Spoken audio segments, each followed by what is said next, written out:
Ok, entonces captura de pedidos, tab de líneas. En el tab de líneas yo voy a alimentar cada una de las piezas o los ítems que voy a facturar, bien sean servicios, por ejemplo servicio de alquiler, o bien sean piezas del inventario tangibles. Entonces voy a darle nuevo, voy a darle doble clic en la columna artículo, debajo de la columna artículo, y lo que estoy viendo en pantalla es el buscador de todas las ventanas del sistema de artículos. Esta es la misma ventana para la búsqueda de piezas en compras, en facturación, en inventarios, todos los módulos generan esta misma ventana. Atendamos a la parte de la búsqueda por código del artículo o código de la pieza, descripción o nombre de la pieza y las clasificaciones según el origen, el portafolio, la unidad de negocio o el tipo de equipo que vamos a trabajar. ¿Listo?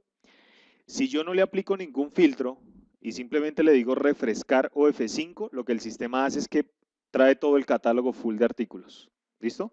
Entonces, recomendable para hacer búsquedas más rápidas, siempre definan o el portafolio, una clasificación o algo que ustedes conozcan. Ejemplo para baterías, le damos refrescar. La búsqueda de la parte inferior solo me trae los artículos que pertenecen a la clasificación baterías. ¿Listo? No, es que yo quiero buscar todo lo que tenga CAT, no sé, en la descripción CAT y le doy refrescar o F5 de nuevo. Y la búsqueda va a ser mucho más simplificada. Me lo hizo por familia y por la descripción. ¿Listo? Esto les agiliza el proceso de búsqueda. No implica que siempre que tengan que buscar una pieza tengan que abrir esta ventana. Si ustedes ya se saben el código del artículo, simplemente lo escriben en la parte de atrás. Creo que algunos se saben el chorrero de códigos. ¿Listo?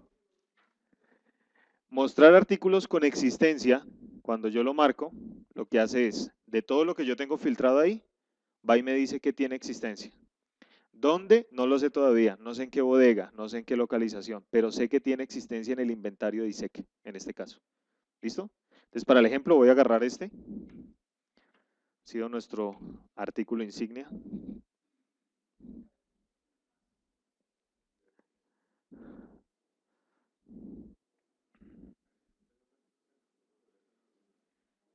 Él me muestra que hay existencia, pero cuando yo voy a direccionar a otra bodega es cuando no me lo permite. Aquí hay una pregunta y es, él me muestra que el artículo tiene existencia, pero lo hace independiente de la bodega, aunque yo no tenga permiso, porque las bodegas van a estar restringidas también por usuario.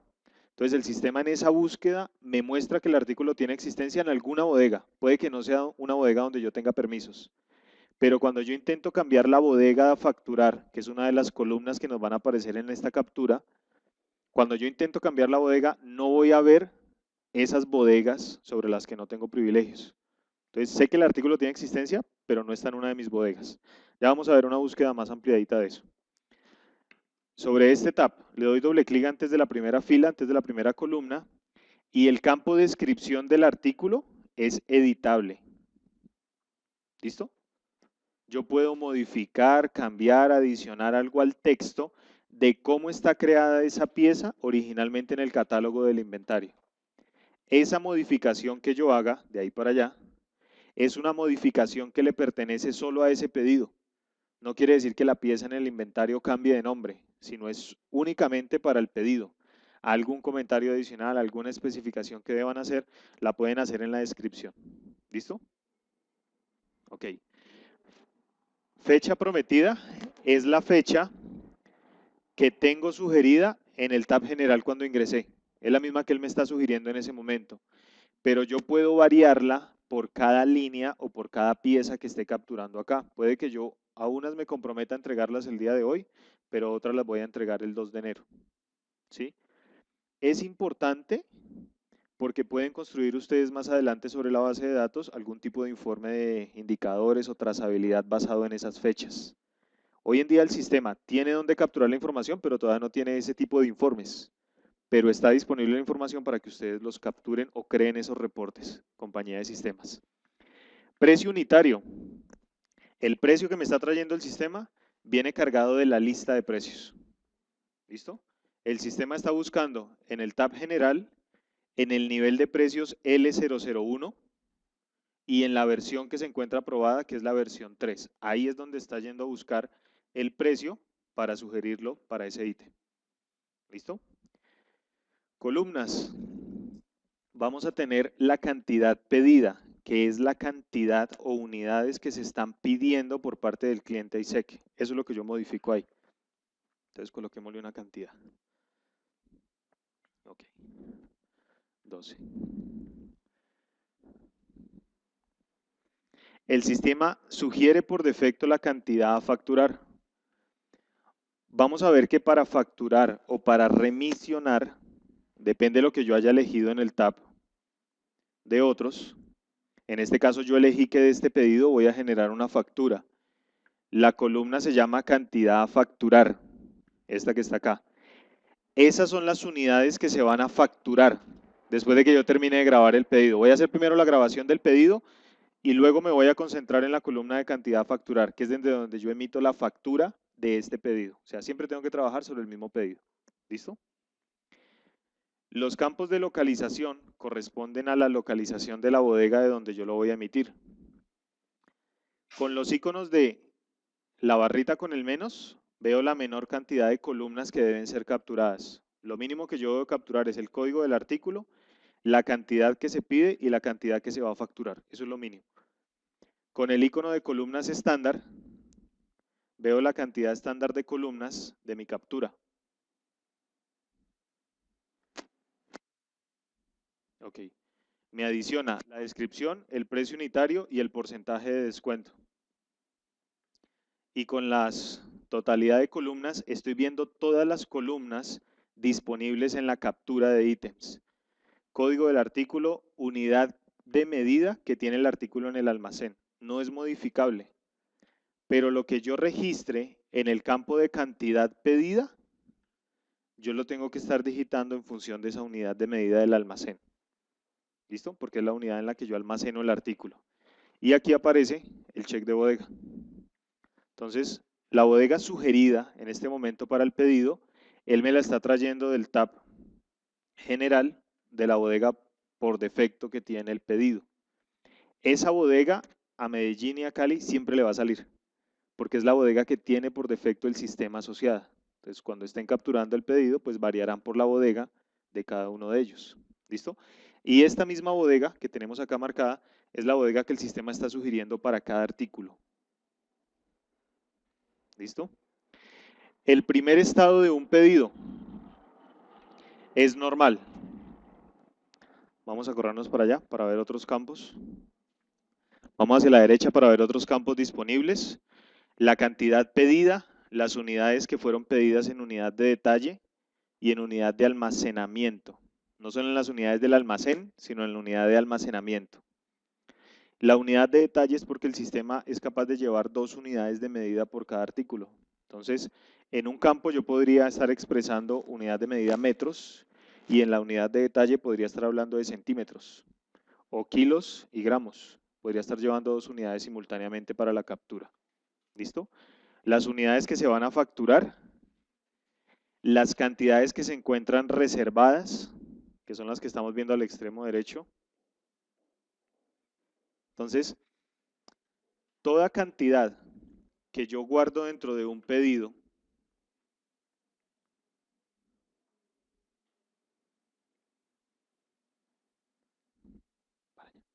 para la derecha.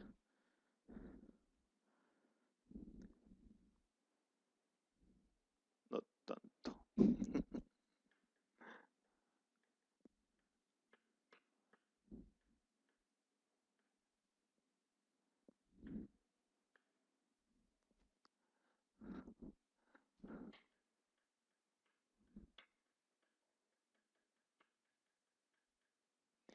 Va a producir, cuando el pedido se apruebe, va a producir un cambio en la cantidad reservada.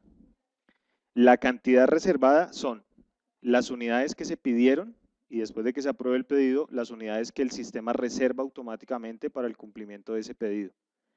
Eso es porque en el parámetro del módulo hay un check activo que dice reservar unidades al aprobar el pedido. ¿Listo? Vamos por allá a ver qué más bodegas hay. Está la bodega de los artículos que se van a bonificar. Un artículo a bonificar es el artículo que se va a dar en promoción. ¿Listo? Más para allá. Está el campo del porcentaje del descuento, del monto del descuento. Quiere decir que yo puedo digitar tanto este como este para la línea que estoy capturando. Esos son descuentos por línea. Está el tab de comentarios, el campo de comentario, donde ustedes pueden ampliar. También es un campo texto, donde ustedes se pueden extender en los comentarios, diferente al campo de descripción del artículo. ¿Listo? También se puede sacar en la impresión del documento. Y vienen unas columnas que van a ser muy importantes, que son las que me dicen cuántas unidades hay disponibles en el inventario en este momento de esa pieza. ¿Cuántas unidades faltan para completar las 12 unidades que pedimos en esta línea? ¿Cuántas unidades están en backorder? O sea, si ya he atendido parcialmente este pedido, ¿cuántas unidades faltan por ser despachadas o entregadas al cliente? Y aparecen los disponibles faltantes, pero en unidades a bonificar, los artículos de obsequio. Está el campo de impuestos. Están los campos de lote y localización. El lote está asociado a los artículos perecederos o que se nos vencen dentro del inventario, como las baterías. Y la localización es la subdivisión o las ubicaciones dentro de nuestras bodegas. En el momento del pedido puede que yo no conozca la localización física del artículo, por eso no es un campo obligatorio. Y aparecerán en la parte final el precio unitario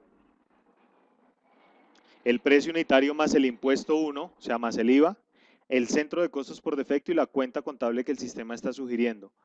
Aunque son campos modificables, ¿sí? Son campos que puedo variar en el caso del centro de costos, pero en el caso de la cuenta contable es un campo que no debemos modificar, ya que contabilidad ya setió la cuenta a donde debe ir a parar eso. Pero en el campo de centro de costos, debo de redireccionar a qué centro de costos se le está cargando esa venta. Porque en nuestra base de datos estamos trabajando un catálogo de centros de costos que identifica a dónde se está cargando la venta en este caso. ¿Listo? Entonces es bueno cambiar el centro de costos. Démosle borrar y démosle doble clic. Con el área de contabilidad se va a hacer un proceso de socialización para entender la codificación que ellos establecieron para los centros de costos. Lo que se hizo fue subdividir la organización dentro de las diferentes áreas administrativas y dentro de las áreas de proyectos. Entonces siempre debo de direccionar el centro de costos al que le corresponde la carga de eso. ¿Listo? Ya contabilidad va a hacer una ampliación, va a hacer un videito explicando esta parte de cómo van los centros de costos para la nueva implementación. ¿Listo? Que es un concepto que hoy en día ustedes no manejan. Ok, entonces dejémosle el centro de costos. Bueno, con ese. Ok, miremos. Ok, entonces vamos a fijarnos en algunas opciones que tengo disponibles en la parte superior. Y es, yo puedo marcar el artículo y decirle al sistema que me muestre las existencias que hay disponibles en este momento. ¿Listo? Entonces cuando yo refresco, el sistema cambia la línea de color indicándome en rojo si no hay inventario de ella. En azul si hay inventario para complementarla. Y me voy a ubicar en las columnas del disponible. Las que teníamos en cero hace un momento. Entonces nos dice cuántas unidades hay disponibles en el inventario, cuántas hay faltantes en la bodega que estamos consultando en este momento. Recuerden que en una de las columnas tenemos la bodega de la cual se está generando el pedido. Quiere decir que esa consulta él la está haciendo específicamente en esa bodega y para ese artículo. Entonces ahí lo que nos está diciendo es que de ese artículo hay 10 unidades disponibles, hay 2 que harían falta para completar las 12 del pedido. ¿Listo? Yo puedo con el icono rojo eliminar las líneas que no tengan existencia. ¿Qué pasa? Si yo cargué el pedido con líneas de artículos y alguno de esos artículos no tiene existencia, el solo presionar ese icono hace que la línea del pedido se borre.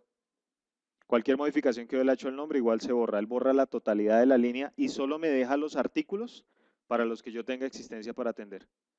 ¿Listo? Entonces, mucho cuidado con esta cuando tengan pedidos muy grandes porque el sistema se los borra y no es reversible.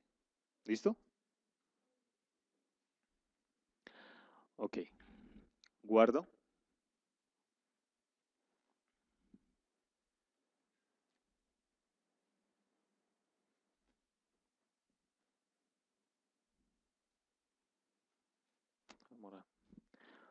Ok, un concepto. Desde el pedido, la persona que captura el pedido puede llegar a reservar en ese momento las unidades. Ustedes se fijaron que en el disponible, ustedes se fijaron que en el disponible hay 10 y que hay 2 unidades faltantes. Yo, yo puedo pararme sobre la línea y con el icono de reservar, hacer una reserva en el sistema del artículo. Entonces, el sistema me levanta una ventana donde me dice cuál es el código del artículo, cuál es la bodega donde está, la localización del sistema que tiene esas 10 unidades, en este caso la localización 1, y me dice que en este momento hay 0 unidades reservadas.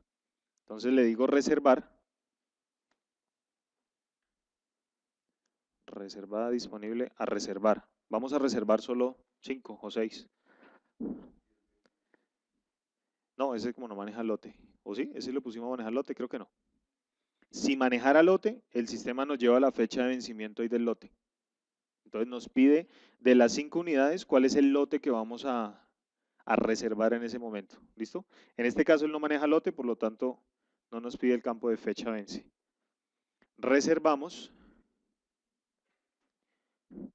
Y lo que hizo en este momento el sistema es que en el almacén, o sea, en el módulo de inventarios del sistema, generó una transacción que sacó del disponible y lo llevó a la cantidad reservada y eso quedó atado internamente a este pedido. O sea que voy a volver a refrescar existencias y vamos a buscar las columnas de disponible, faltante, reservado.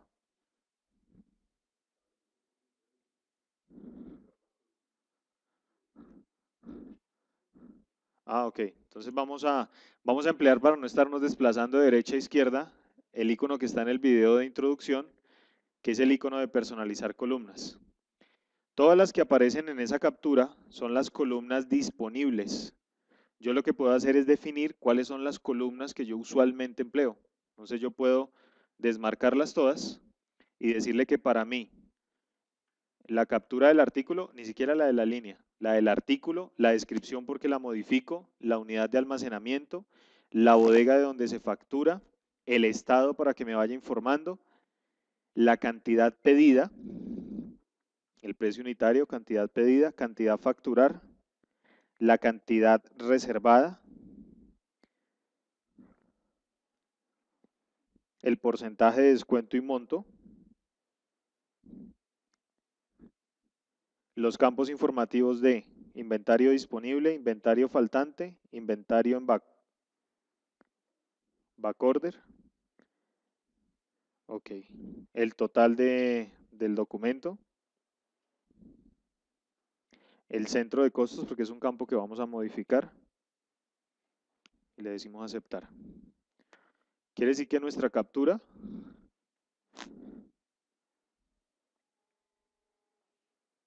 simplificó a esas columnas que seleccionamos. Entonces, fíjense que está la cantidad pedida, cantidad facturar exactamente igual, cantidad reservada, ya varió. Tenemos 5 unidades en este momento reservadas. O sea, el derecho para facturar o para remisionar desde este pedido sería consumir primero de lo que tenemos reservado. Vamos a mirar el disponible. El disponible se encuentra en este momento en solo 5 unidades. Si alguien entra de otra sede o aquí mismo en la sede de Bogotá, ingresan otro pedido para el mismo artículo, solo ven disponibles 5 unidades. No ven las otras 5 que están atadas al pedido. Si la persona que hizo este pedido se le olvidó el pedido y lo dejó en el sistema ahí capturado, se fue, lo dejó un mes, 2 meses, el artículo está pegado al pedido. Lo van a ver en el inventario como cantidades reservadas, pero no las van a poder utilizar desde otro pedido. Solo se pueden consumir o liberar desde este pedido.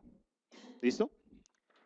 Eso implica que se debe generar, y perdón, meto la cucharada, Elkin, internamente una política de reservas bien establecida. Seguida, obviamente, con un seguimiento a políticas de calidad, porque actualmente se hacen reservas, digamos, un poco más artesanal, pero las reservas pueden durar 2, 3 meses en stand-by. Y afortunadamente el sistema, aunque no tiene un reporte establecido, pero lo podemos sacar toda la información y saber quién reservó qué y cuándo. Y poner políticas de si no importa lo que haya pasado, si después de un mes no hay resolución, se suelta la reserva. ¿Listo? Entonces, esas políticas están por definir obviamente a nivel interno aquí con el grupo de, principalmente por calidad y gerencia comercial, que somos como los que estábamos velando para que todo funcione bien, porque si no, comienza un tema de pisarnos la manguera y se vuelve inmanejable. Entonces, ese era el paréntesis. Ok. De paso, las cintas de opciones o los iconos del sistema, varios de ellos tienen permisos. El caso de la reserva y la de reservación es una opción que tiene privilegios. Aunque la persona puede capturar el pedido, a nivel de privilegios puede que no tenga permiso ni de reservar ni de desreservar. Entonces se puede llegar a restringir adicionalmente. ¿Listo? Voy a meter la cuchara aquí. Si si por ejemplo, no sé, alguien más hizo el pedido y no estaba o está en vacaciones y yo dejo ese pedido en stand-by, ¿yo puedo, otra persona, desreservar lo que él pidió? Sí. Desde que tenga permiso de edición en el pedido puede entrar y de reservar desde el pedido. Perfecto.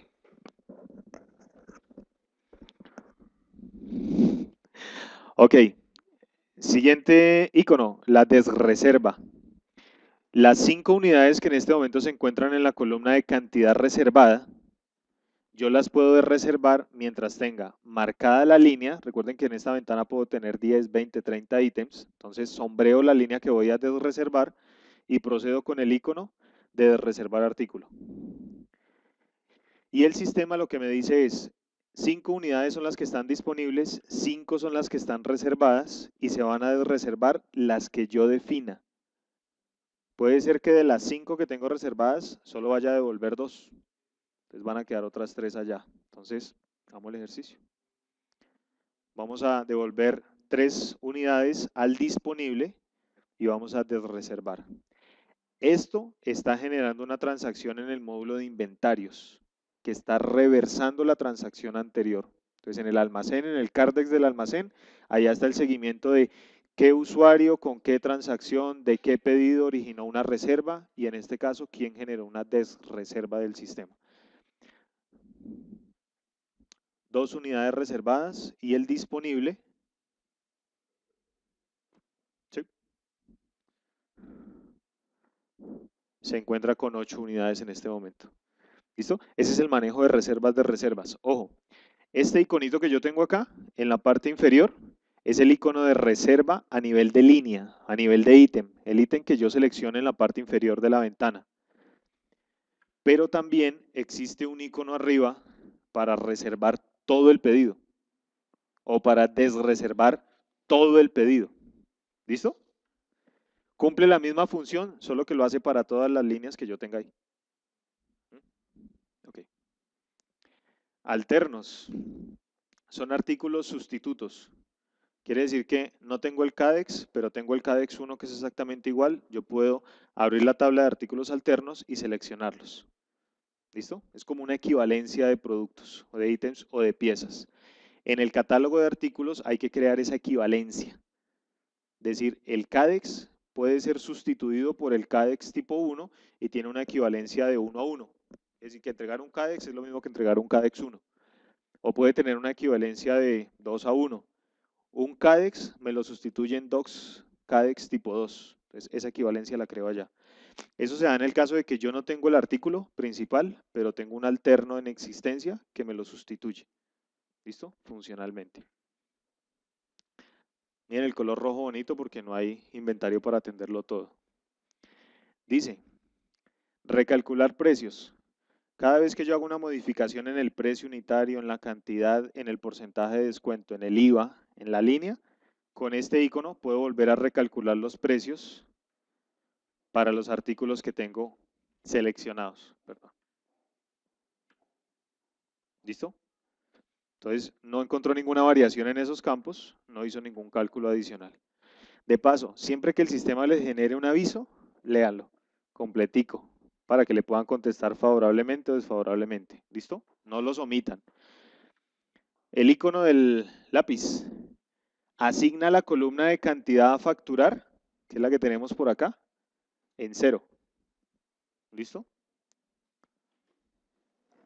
Eso quiere decir que yo voy a inicializar las unidades que se van a facturar y las voy a redefinir. Él me las tenía en 12 y yo me voy a posicionar sobre el campo y le voy a decir que solo voy a facturar una unidad, 10 unidades.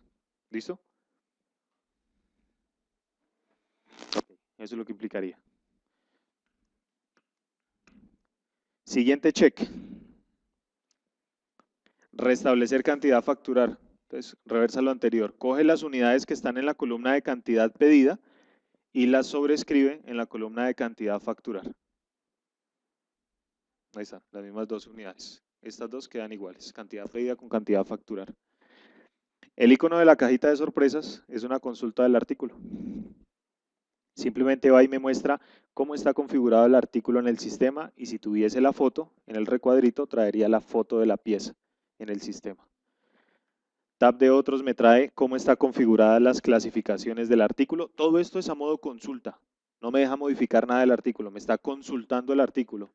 Las notas que sobre él se tengan y en el caso de las bodegas, cuando yo refresco, para ese artículo él me muestra todas las bodegas donde él aparece en la primera columna y en la columna del disponible me dice dónde hay disponible de ese artículo, cuánto hay reservado de ese artículo, cuántas unidades hay remitidas o remisionadas. Ese sí se lo deja ver a todos. Pues aquí como no pueden modificar en esta ventana, no pueden modificar, yo no puedo variar la cantidad disponible ni reservada, solo es una ventana de consulta. ¿Listo? Entonces está la cantidad disponible, es lo que hay en el inventario en este momento que yo puedo consumir. La cantidad reservada son las unidades que están reservadas no solo de este pedido, sino de cualquier pedido o de cualquier documento en el sistema, porque a nivel del inventario también se pueden llegar a reservar unidades. Entonces, todo lo que esté reservado aparece en la columna de reservado almacén. En la columna de remitido, todas las unidades que estén remisionadas, ¿sí? O las unidades que se encuentren en un traslado entre bodegas internamente en ISEC. Mercancía que se está moviendo físicamente entre la bodega de Bogotá y la de Cali, Bogotá y Medellín o entre Medellín y Cali. Las unidades que están en... Perdón, interrumpo para hacer una pregunta que me mandan desde Cali, que me parece que va a lugar en este momento, es si todos los pedidos que se hagan tienen que estar asociados a un cliente. Entonces yo le respondo pues que sí, que es lo más lógico, y me decía que si no pueden volver a pedir inventario. Entonces lo que se genera a nivel de bodegas, porque ya ISEC va a ser uno solo, para pedir inventario Cali lo que va a hacer es un traslado de mercancía entre bodegas. Correcto. Entonces lo que van a hacer es una solicitud de trasladar tantas partes de tal número de parte de la BN1 a la CN1, que es la bodega de Cali normal. Ese traslado de bodega se va a hacer en dos fases. ¿Qué es un traslado en dos fases? Almacén Bogotá me dice, ya despaché, y Almacén Cali me dice, cuando le llegue, ya recibí. ¿Cuánto le llegó? Eso es un traslado de bodega a dos fases. Existen muchos tipos de traslado. El otro tipo de traslado es el traslado normal, que es, por ejemplo, un radio nuevo que lo queremos pasar a radios disponibles para alquiler. Ese es un traslado de bodega de la bodega normal 1 a la bodega disponible para alquiler. Entonces, Cali, Medellín, el inventario local se va a manejar es a punta de traslados entre bodegas. Entonces, no se va a crear un cliente ISEC Cali, no se va a crear un cliente ISEC Medellín, sino se hace a través de traslados entre bodegas. Los traslados entre bodegas también obviamente tienen sus privilegios y tienen que tener privilegios sobre la bodega que van a solicitar traslado. ¿Listo? Espero que les haya quedado claro. Ok. La columna de cantidad en tránsito son las unidades que vienen en tránsito en las compras. O sea, las unidades que el área de compras, en cabeza de Marcela, tiene la orden de compra y ya la aprobó. Quiere decir que está confirmada con el proveedor, aparecen en la columna en tránsito. Todavía no son disponibles, pero ya sé que vienen para la bodega DISEC. Eso es lo que está en tránsito. La columna de producción son unidades que no manejamos porque son del módulo de producción, cuando las unidades están producidas. Y la cantidad pedida son otros pedidos que están cargados en el sistema que tienen unidades pedidas. Eso me da el total del almacén en ese momento. Entonces, esta consulta es la que me dice dónde hay inventario. Si yo veo que estoy en Medellín, yo estoy trabajando desde Medellín y veo que Bogotá tiene disponible artículos de los que yo necesito, entonces haré el proceso del que habló David hace un segundo y es hacer una solicitud de traslado interno de bodega, que pasen del disponible de la bodega de Bogotá al disponible de la bodega de Cali para que yo pueda facturar desde esa bodega. ¿Listo? No me limita que yo pueda hacer el pedido. Recuerden que yo puedo hacer el pedido aunque no tenga disponible. Lo dejo capturado en el sistema hasta que me lleguen las unidades para proceder a remisionar o a facturar desde el pedido. ¿Listo? Cuando yo hablo del tema de localizaciones, estoy hablando de cómo está subdividida la bodega o cuáles son las ubicaciones de la bodega. Entonces, me aparecerá el código de la bodega y todo el árbol de localizaciones donde haya inventario. Por eso no me salen las otras localizaciones, porque en este momento ninguna de ellas tiene inventario. La única que tiene es la bodega de Bogotá, BN1, primera columna, la localización 1 y me trae la información de cuánto hay en esa bodega. ¿Listo? Entonces, tab de bodegas y tab de localizaciones son una consulta de cuántas unidades hay disponibles en la empresa, en cualquiera de las bodegas de la empresa. ¿Listo? Un paréntesis en el tab de localizaciones. Una localización es una ubicación dentro de una bodega. En el caso, en este momento, en el ejemplo, solo hay localización 1, pero el almacén de Bogotá ya tiene las localizaciones definidas y son un montón. Ejercicio, tarea para Cali y para Medellín. Ponerle localización a las bodegas de ustedes. Localización que después les mandamos cómo definimos el estándar aquí para que lo manejen igual. Hay una cosa clara que miramos aquí con Elkin y con los muchachos de almacén, es que las localizaciones no tienen que estar pegados ni a nombres propios, ni a nombres de portafolio, ni a nada. Es pegados a la ubicación física de las cosas. ¿Cómo funciona la localización? ¿Cómo la definimos en la bodega Bogotá? Para que lo sepan, son 8 dígitos. El primer dígito es el piso en donde se encuentra. El segundo dígito es la zona en ese piso. El tercer y cuarto dígito es el número de estante, estiva o elemento grande, digamos, elemento contenedor, esa es la palabra. Y los últimos 4 son el detalle. Entonces, por ejemplo, los herramienteros de Bogotá están en el piso 1. Hay 2 herramienteros, entonces piso 1, H01, piso 1, herramientero 1, y la subdivisión dentro del herramientero, A01. Importante que lo tengan en cuenta en Cali y en Medellín para que comiencen, por dicho no, para que terminen mañana por ahí de pensar cómo son las localizaciones de su almacén. Eso nos va a dar varias ventajas. Ventaja inicial. Tenemos, por ejemplo, accesorios, que es lo que más... Accesorios en el herramientero en la sección 1. Pero el saldo, la caja con muchas más, las tenemos en otra localización. ¿Qué nos da ventaja? Alguien necesita ayudar al almacén o necesitamos temporalmente a alguien que nos dé una mano en el almacén para reubicar, va a encontrar las cosas rapidísimo. Y ya debería existir un mapa en cada uno de las bodegas que tenemos. Cuando hablamos en Softland de bodegas, incluyen 2 tipos de bodegas, la bodega física y la bodega virtual. También vamos a tener bodegas virtuales.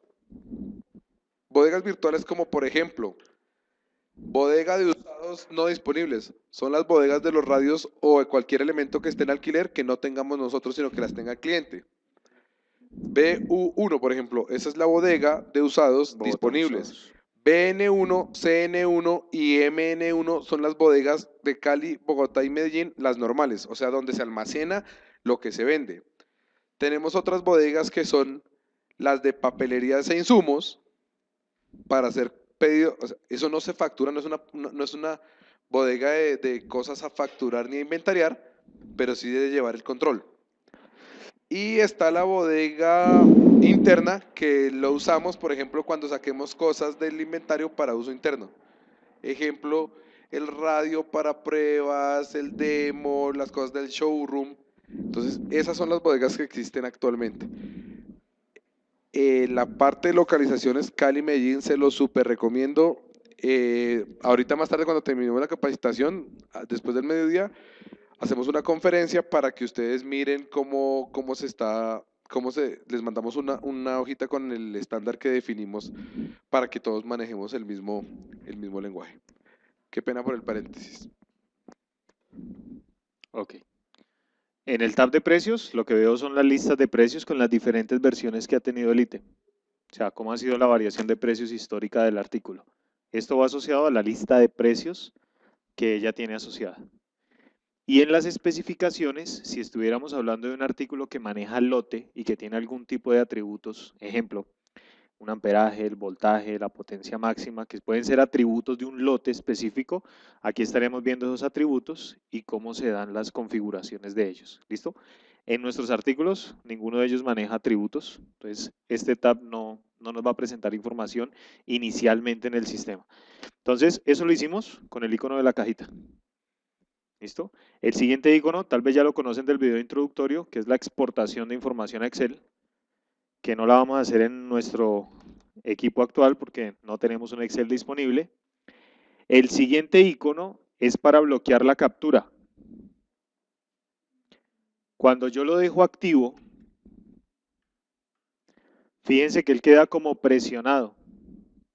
El botón quedó presionado, la lupita quedó presionado. Y cuando yo trato de capturar un artículo, entonces el sistema valida si hay o si no hay existencia para el artículo de inmediato. O sea, el sistema, mientras ese botón se encuentre activo, no me permitiría capturar ítems para los que no haya inventario disponible. Me va a arrojar una alarma en todo momento. ¿Listo? Entonces, ese es un botón de activación o desactivación. Si está desactivado, el sistema me deja capturar todos los ítems, haya o no haya existencia. Pero si lo tengo activado, solo me permite capturar ítems que tengan existencia en ese momento. ¿Listo? Y el siguiente me permite variar las bodegas que tenga la línea asociada. Tengo que seleccionar la línea. Ok. Desde que no tenga reservaciones en ese caso de la línea. Tendríamos que quitar la reserva para poder variar la bodega. ¿Listo? Ok. El último icono, el penúltimo icono, es un cargador de líneas desde Excel. Hay clientes de ISEC que puede que le envíen el pedido en un formato de Excel, o en un PDF que yo puedo convertir a Excel, que tiene los mismos códigos de mis piezas, con las cantidades. Entonces yo lo que puedo hacer es tener un archivo de Excel que conserve la estructura que yo le dejé acá. Entonces a la captura yo le dejo predefinido el código del artículo, la bodega, la cantidad y el precio. Y esa misma estructura la debe tener el archivo de Excel. Con esta herramienta, cargar líneas desde Excel, lo que él hace es pedirme que busque ese archivo de Excel donde tengo los códigos de los artículos, las bodegas, el precio unitario y la cantidad, y lo cargo a la captura. O sea, me ahorro el proceso de digitar en la pantalla y lo que hago es subirlo o importarlo desde un archivo de Excel. ¿Listo? Para eso es esa herramientica de allá. Y el último sí ni me acuerdo. Consultar componentes del artículo kit. Ah, ok. Para artículos que son kits en el sistema, lo que él hace es mostrarme cómo está ensamblado el kit, qué artículos o qué piezas lo componen. En el caso de que yo vendiera un computador, yo facturo un artículo, computador, y con el último veo que está compuesto por un teclado, un mouse, una torre, ¿listo? Una pantalla. Ok. ¿Claro nuestro proceso de captura de ítems?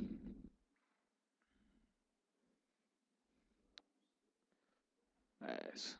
Perfecto. Y guardamos.